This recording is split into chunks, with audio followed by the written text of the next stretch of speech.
Hey guys, Jsnow, and this is the year in review gaming part 1. So in real life stuff will be saved for part 2 because I feel like people might not want to watch the in real life stuff and the video would be too long. So we're just going to stick with the gaming for part 1 for the new year. So in 2018, where did we start?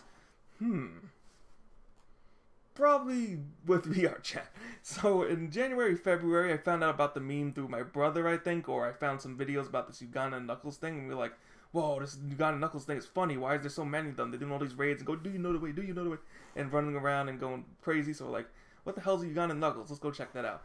So vrchat ended up being free because I didn't want to pay. I didn't have money for games at the time. So I was like, yes, the game is free. I can actually check this out. So I went right in. And I noticed all these Knuckles. And it's like, oh, they look funny. And they're talking in their accents and stuff. But then I realized they're just going, most of them were just going, do you know the way? Spit on the queen. I mean, spit on the non-believer. Where's the queen? And my accent's getting a little bit better. Where's the queen? And all that stuff. And so I was like, this is getting a little bit repetitive. So I decided I'm playing a businessman because I didn't like any of the avatars in the game, the default avatars. So I picked the businessman. I was like, what if I do some random interviews with these characters? But not really interviews. It started off as like political questions just to, trigger people. That's pretty much where it started. It was just to trigger people. So I went to McDonald's, which was like the second most popular map in vrchat, or third most popular, and I saw a whole army of Knuckles like just talking and stuff. So I was like, let me interview one of them or just ask them a question about politics just to see if they get riled up. And that's what started the Ugandan Knuckles interviews. So the first episode is just me asking a bunch of Knuckles like political questions, like very basic questions, like do you like President of the United States, etc. And hearing them react to that was extremely funny. So I was like, this is fresh and new. Probably the only original idea I've had on YouTube. So I was like, let me keep continuing with it. So I met a whole bunch of Knuckles through this. At first, I didn't add people to friends because I had social anxiety and a whole bunch of in real life issues going on that I'll go into in the next vlog. But what do you call it? It was a little bit awkward having social anxiety and not being able, being able to stay in character was definitely hard to do, but I was able to do it, to stay in character and not veer off the track. But I did not add any friends until about episode 7, where we met this big goofy Knuckles that ended up being Spots, the Ugandan Knuckles. So around episode 7, we met him. We asked him a few questions, and then we both, departed our different separate ways. So I actually did not add him as a friend at first. And then a couple episodes later, we found him again doing the same exact thing where he starts walking in with his goofy self and he's like, spread the positivity and everything. And then everybody's like, who is this? It's like, spit on him and all this stuff. So we met the second time. We asked a few questions and then it was like, well, let's add his friends. So we did that. Then I met a whole bunch of Knuckles through him. Then on the other side of the spectrum, with the total opposite of happiness and whatever, we have the Emperor, Babakumi, Mandingo. And I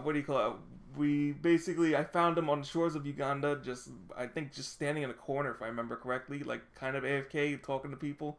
And he had a really interesting voice, so I was like, I have to interview this guy. So I go up to him, we do an interview, it was pretty funny, we add each other as friends.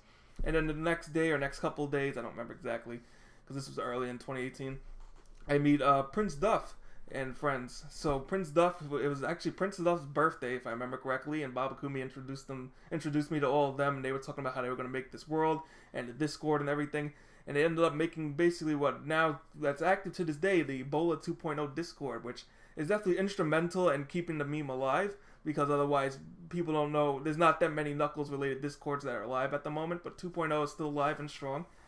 And I was able to meet a lot of people through Prince Duff and Babakumi, and we had a ton of fun. For people wondering where Babakumi is, I'm not exactly sure. He is still alive, so that's good. Hopefully he's doing okay. But he had some things to do in real life, and apparently it's going to take a while, so whether or not we see him again, who knows. There's a couple of other Knuckles I haven't seen in a while, but that's because I haven't been going on that much. But let me talk about the other stuff before we go into like what's going on now. Let's try to keep it in order. So February was definitely a blast. I mean, the channel was doing very good. There was tons of interviews going on, tons of Knuckles. The memes was going crazy. And I met a bunch of new friends and stuff like that. And I met other people like it was the Devil of Pleasure. The Devil of Pleasure, which was the Devil Knuckles, who's into all types of kinky stuff. I met Sponge Getty, which was the Aku Knuckles. I met so many of them. I met a whole bunch of other Knuckles. including what do you call it? The child. We'll just call him the child Knuckles for now. You probably know who I'm referencing to, but the very annoying Knuckles. What do you call it? Who appeared in a couple videos. I actually had to delete some of them due to YouTube's new rules, so I had to delete a couple of those videos. But we have met a bunch of interesting characters that hopefully you guys have enjoyed and loved this entire year. So around March, I think from February to April. Yeah, February to April, it was just Ugandan Knuckles nonstop on the channel. And since dayz died off, oh my god, yeah, I'll go into that in a second. It was pretty much that until about October. Not October, until about the summer. So we'll segue into dayz. So dayz, what do you call it? My channel was mostly based around dayz and World of Warcraft, but dayz died out due to issues with the game being so crap. What do you call it? I was one of those ones holding out for like the next patch, like, oh, the next patch, it hopefully will be great, make dayz great again, and that did not work out, of course. So my channel was kind of in jeopardy, and this Knuckles, what do you call it? This Knuckles meme definitely changed the channel for the better. I mean, it gave more viewers, more views, more whatever, all the bonuses that comes with more YouTube stuff. I mean, not a big deal to me, but it was definitely a way to, boost up my confidence, or at least more motivation to do YouTube videos, because my channel was pretty much dying out due to the lack of dayz due to lack of dayz interest. So it was definitely interesting to have, I didn't think I'd be talking to the Ugandan, I didn't think 2018 would revolve around talking to Ugandan Knuckles, let's be honest. Last year, if you told me I'd be interviewing little Knuckles that are deformed and from Uganda, of all places, I would think you're freaking crazy. But, what do you call it? So that was what happened in the middle. So now, I went into limbo about, when was it? This was like in the summer. In the summer, I got the volunteer job at the card shop, which I'll go into in the real life section. Basically, that took up a lot of my time, and then I started to realize that I didn't really have that much time for VRchat, and then I wasn't really enjoying it that much. The meme had mostly kind of mellowed out. A lot of people were saying this was the time where Uganda was kind of in ruins, where people were just joining in to tell Knuckles they're dead or they suck or go F themselves, etc. So those were the days where people would just log on to Uganda just to yell at Knuckles all day, which I guess they have nothing better to do in their lives. But I stopped there because I was a little frustrated, and I'm going to be completely honest with you guys that it was kind of like other people were kind of in the limelight.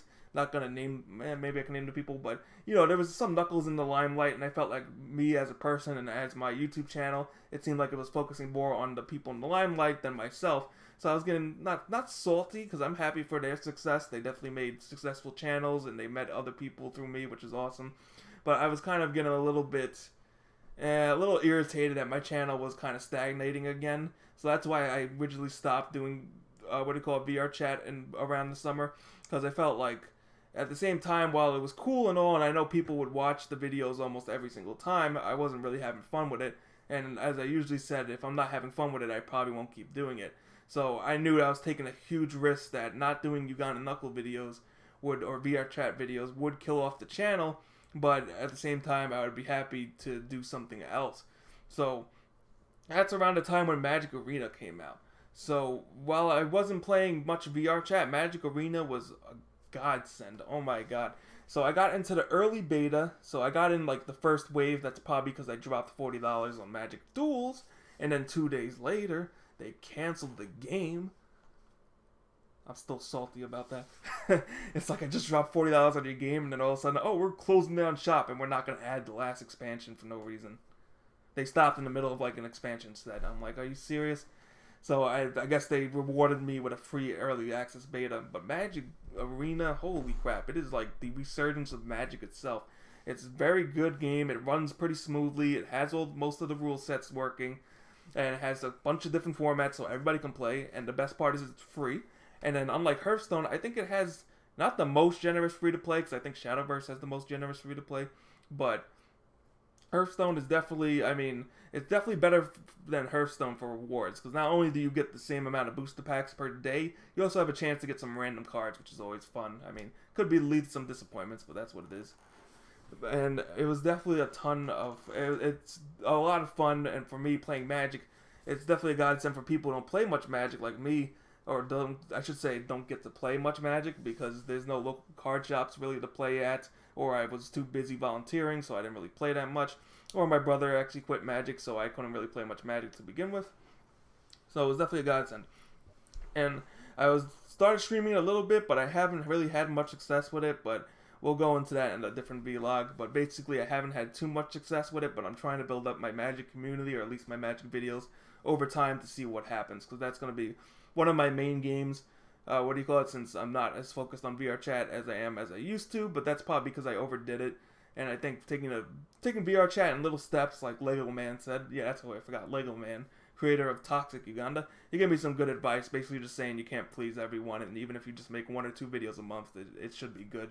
So I actually took that to heart, and I decided to do exactly that, where I would only post like maybe a little bit at a time. I just wouldn't be, no more running around looking for interviews, basically. None of that, because that would just drive me, it used to drive me nuts, because it was hard to do. And doing interviews, you had to mute all the sound effects, you had to block people, you had to make sure there was no copyright. If somebody whipped out their dick and started to swing it around on vrchat, I had to like block that out. So yeah, it was pretty crazy. Pretty crazy stuff. So after Magic Arena, around the same time, World of Warcraft beta for Azeroth came out. If you don't know what that is, it's Battle for Azeroth, but it's more like beta for Azeroth. So I got into the beta for it, and it was okay, but I realized towards the end of the beta, there was nothing to do. It was the same as World of Warcraft Legion. And then in Legion, they gave you like world quests, but in Battle for Azeroth, they felt so uninspired, copied and pasted from Legion. So it felt like you were doing the same crap over again. And then to no surprise, when the game actually released, you were doing the same crap over again. It was the same world quest, like not that much difference. Terrible artifact power system. They returned the artifact power system. It's terrible. They returned the mission board. The mission board is so half-assed, it's not even funny. There's literally no point to having. They shouldn't even put a mission board. There's literally nothing to do with the mission board. You just make like a tiny bit of gold, or you get like a little tiny bit of artifact power, and that's literally it. Mission board does nothing. You get the same champions on every character. It's only like 6 of them. It's horrible. And then the world quests were boring, so BFA was a total flop. I mean, the PvP is a little bit fun, but otherwise BFA was probably, I wouldn't say it was as bad as WoD, because WoD had nothing to do all the way through the expansion, but so far BFA has had nothing good. Really nothing good. So World of Warcraft was definitely a disappointment, and being a World of Warcraft channel, I was hoping to do all these different kinds of videos and stuff, but I started to realize that people will probably make these videos already, and I'm not even enthusiastic about it, so that's why I didn't do as much as I wanted to with Battle for Azeroth, or Beta for Azeroth, because a lot of things were broken and nothing really makes sense, because I think Blizzard, they want more time played than actual quality of play time. So the more you're playing World of Warcraft, the better it looks for that to them. The less you're playing, the worse it looks to them. So that's why they nerf all the fun stuff. They nerf anything that takes up time. I mean, that speeds up anything that speeds up a process, they'll nerf it. It was just a lot of stupid stuff, and it's still going on to this day. So that's beta for Azeroth. And then now we're into current day. So almost, New Year's Eve. So basically, the channel has been doing okay. The drop off not doing the Uganda videos for a couple months definitely hurt the channel, but I mean, it's not a big deal. Going into next year, I'm really just hoping to get Twitch affiliate. I mean, I need 3 average viewers, which you think would sound, with my size of channel, you would think it would be pretty easy, but it's actually not. I only have a 0.5 average within 50 hours streamed.